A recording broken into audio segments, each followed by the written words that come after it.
Oke, bismillahirrahmanirrahim. Assalamualaikum warahmatullahi wabarakatuh.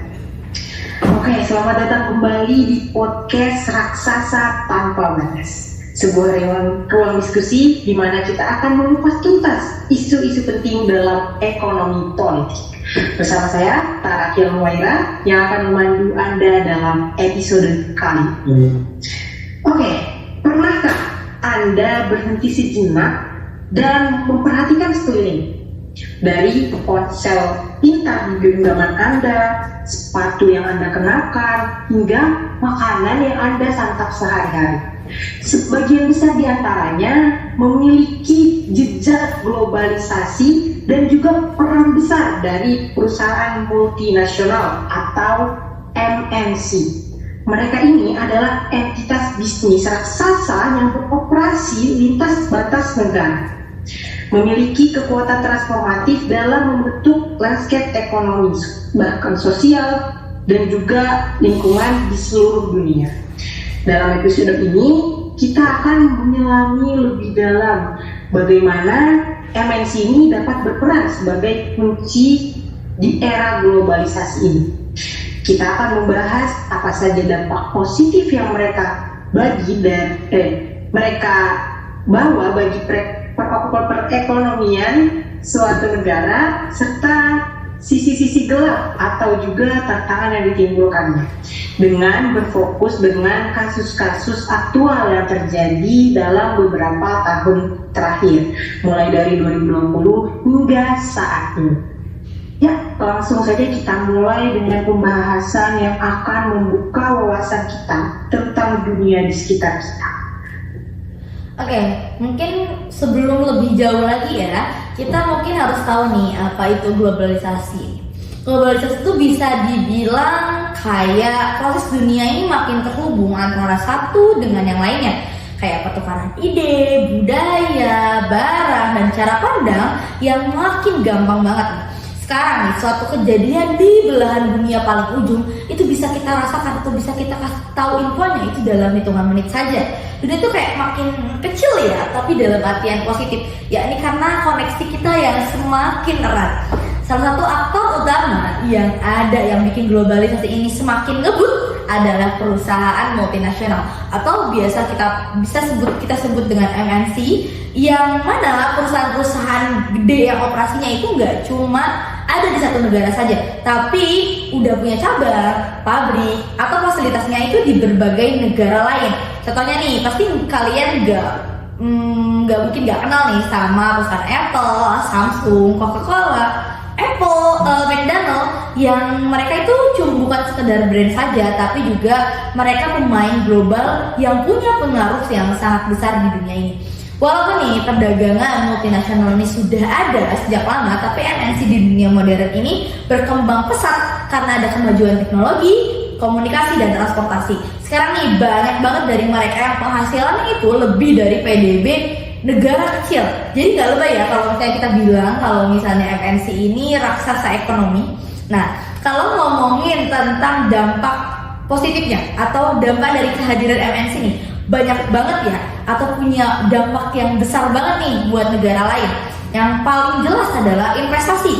Mereka itu bawa investasi yang nyiptain nih lapangan kerja baru untuk negara yang dia buat buat pabriknya, atau dia tuh menciptakan ribuan lapangan kerja, baik dari di sisi perusahaan itu saja atau mungkin sektor pendukung lainnya.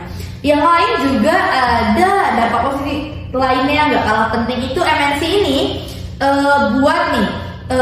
menjadikan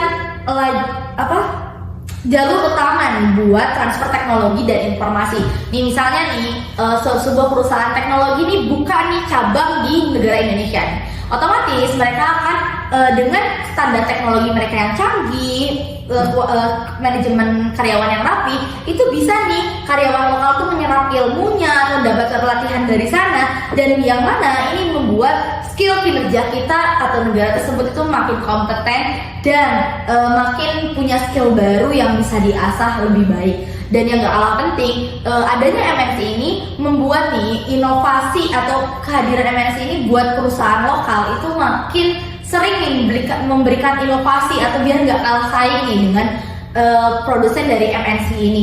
Misalnya nih, jadi dan konsumen ini akan lebih banyak nih variasi atau beragam yang mereka punya atau dalam cara memilih ya, dan mereka tuh punya kualitas yang lebih baik gitu satu sama lain. Nah, intinya MNC ini punya potensi yang sangat besar yang mendorong pertumbuhan ekonomi di suatu negara. Tapi tentu saja kayak gini tuh nggak bisa kita lihat dari sisi positifnya saja. Kayak seperti uang yang kita bisa lihat nggak cuma dari sisi satu saja, tapi ada sisi lain yang kita perlu kritisi bersama-sama lebih lanjut. Pendengar sekalian, sekilas terdengar seperti gambaran yang ideal, bukan? Pertumbuhan ekonomi, peningkatan lapangan kerja, sekaligus transfer teknologi. Namun, dalam setiap dinamika global selalu ada dua sisi mata uang. Nah, kehadiran MNC ini tidak selalu membawa dampak yang positif, terutama jika kita melihat ini isu-isu kasus-kasus yang terjadi di era modern ini. Lantas, apa saja nih tantangan dan juga sisi lain dari perusahaan-perusahaan raksasa ini? Oke, selanjutnya Mbak Almida akan memaparkan lebih lanjut dengan contoh kasus aktual. Oke teman-teman, seperti yang sudah dikatakan oleh Kak Asia gitu ya tadi, dampak-dampak positifnya itu sangat wow, terlihat sangat keren gitu ya, terlihat sangat luar biasa gitu, sangat menakjubkan dan banyak sekali manfaat yang diterima oleh lingkungannya gitu, lingkungan MNC gitu, yang terlibat oleh MNC. Tapi nih ternyata ada sisi darknya juga nih, ada dark side-nya juga ternyata dalam perusahaan MNC ini, terutama untuk negara-negara berkembang seperti kita, negara Indonesia, juga negara Bangladesh, tentunya negara India, negara Nigeria, begitu. Nah, di sini saya akan ungkapkan gitu ya kasus-kasus tersebut, sehingga apa sih dampak negatifnya? Apakah dampak negatif itu sangat fatal gitu, atau hanya dampak negatif sedikit kayak gitu? Nah, yang pertama itu, kasus pertama itu ada di negara Bangladesh. Saya mendapatkan laporan dari pada tahun 2023 dari Human Rights Watch. Ini menerbitkan laporan yang berjudul Displayed in Dhaka: The Human Cost of Fashion Global Supply Chain. Nah, laporan ini tuh mengungkapkan bagaimana karyawan-karyawan Bangladesh pada salah satu MNC yang ada di sana, perusahaan MNC yang ada di sana itu tiba-tiba dipecat, di PHK tanpa adanya pesangon gitu. Terutama ketika kemarin ada kasus kejadian terkait COVID-19. Nah, itu kan sangat isu PHK di mana-mana itu sangat tinggi ya.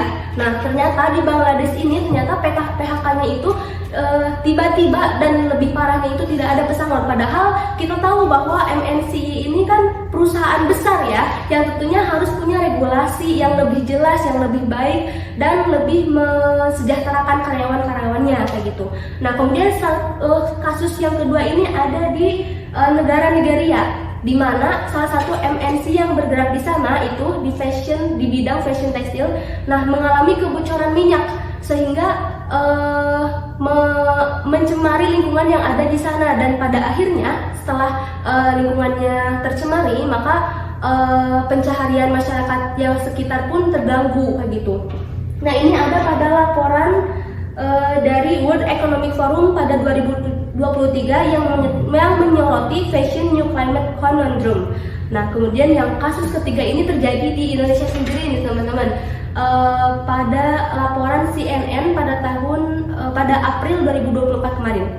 Nah, kita tahu ya, produk MNC ini kita sebut Nestle gitu. Kita tahu bahwa produk Nestle ini adalah produk yang dikenal sebagai produk sehat untuk anak-anak gitu ya. Ternyata di Indonesia sendiri ini ketika ditelusuri lebih lanjut, produk yang ada di Indonesia, produk Nestle yang ada di Indonesia ini ternyata kadar gulanya itu tinggi, berbeda dengan produk Nestle yang ada di negara maju begitu. Kadar gulanya lebih rendah sesuai dengan memang produknya harus seperti itu begitu. Nah, dari sini kita tahu bahwa kita sudah ditipu muslihat gitu, sudah diberi tipu muslihat. Mereka menganggap bahwa negara-negara berkembang itu lebih lemah dan tidak mempunyai kewaspadaan yang lebih tinggi sehingga kita bisa dieksploitasi. Nah, banyak juga kayak eksploitasi karyawan gitu, terutama kayak kita sebagai karyawan itu contohnya dieksploitasi dari jam kerja gitu, jam kerjanya banyak, pekerjaannya yang berat, tapi gajinya yang sedikit kayak gitu. Nah itu dari eksploitasi. Dan aspek-aspek di MNC ini tuh, perusahaan MNC itu banyak yang lebih memprioritaskan keuntungan pribadi kayak gitu, tanpa melihat dampak-dampak di lingkungannya, terutama untuk lingkungan kayak alam kayak gitu, masyarakat yang tidak terlibat langsung kayak gitu. Nah mereka tuh tidak memikirkan lebih jauh kepada hal yang seperti itu kayak gitu, kebanyakannya kayak gitu ya. Jadinya MNC ini sangat jauh dari kesejahteraan bersama lah kayak gitu ya, kayak gitu. Itu untuk kasus-kasus yang 3 itu, terutama itu tadi sangat eksploitasi masyarakat kayak gitu karyawannya. Wah, setelah kita mendengarkan analisis yang mendalam dengan studi kasus aktual yang ada ini, sangat membuka mata kita ya teman-teman. Dimana di sini MNC itu nggak cuma membawa peluang, tetapi juga punya risiko besar yang perlu kita pahami secara kritis. Nah, lalu gimana nih para pemikir teori ekonomi politik dalam melihat fenomena dua sisi ini? Selanjutnya kita akan mendengarkan analisis dari Mbak Asia. Oke, kalau mau ngulik lebih lanjut nih tentang peranan MNC dan globalisasi, kita bisa nih pakai kacamata teori ekonomi politik. Jadi kayak semacam cara pandang nih buat tahu nih siapa yang sebenarnya diuntungkan, siapa yang sebenarnya dirugikan, dan gimana sih kekuasaan ekonomi dan politik itu bisa saling tarik-menarik satu sama lain. Yang pertama kita bisa melihat dari sudut pandang teori liberalisme, atau yang sekarang lebih maju ini versi terbarunya adalah neoliberalisme. Yang mereka ini percaya banget nih bahwa MNC dan globalisasi itu justru merupakan solusi, bukan sebuah masalah. MNC dianggap sebagai perusahaan yang bisa nyiptain nih efisiensi dan inovasi dan pertumbuhan ekonomi bagi negara-negara yang menggunakannya. Nih kalau ada masalah seperti pengangguran atau misalnya ketimpangan, biasanya dari teori liberalisme ini menyalahkan atau membuat nih ungkapan bahwa hal itu terjadi karena pemerintah yang terlalu ikut campur pada urusan pasar dan ya sebagainya gitu lah.